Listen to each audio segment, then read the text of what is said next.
Say two people are walking down the street and they bump into each other. They'll just shake it off and walk on. Sometimes that happens with molecules too. They just bounce off each other and that's that. But what if two people were to bump into each other, and during that collision, one person's arm got severed and reattached to the other person's face? Now that sounds really weird, but it's similar to one of the many ways that molecules can react with each other. Two molecules can join and become one. One can split apart and become two. Molecules can switch parts. All these changes are chemical reactions, and we can see them happening around us. For example, when fireworks explode, or iron rusts, or milk goes bad, or people are born, grow old, die, and then decompose. But chemical reactions don't just happen willy-nilly. Everything has to be right. First, the molecules have to hit each other in the right orientation.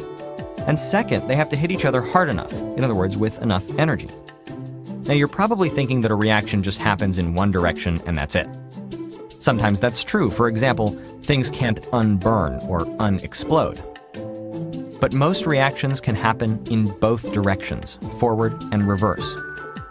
There's no reason that our face arm guy can't bump into armless girl, reattaching that arm back to its original socket.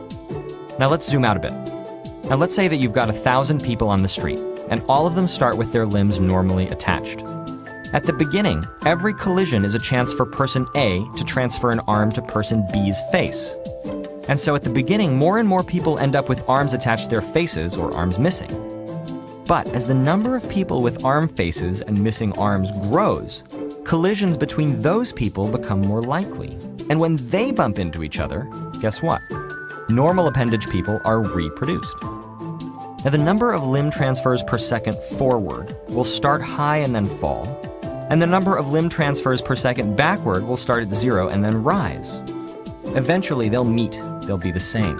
And when that happens, the number of people in each state stops changing, even though people are still bumping into each other and exchanging limbs.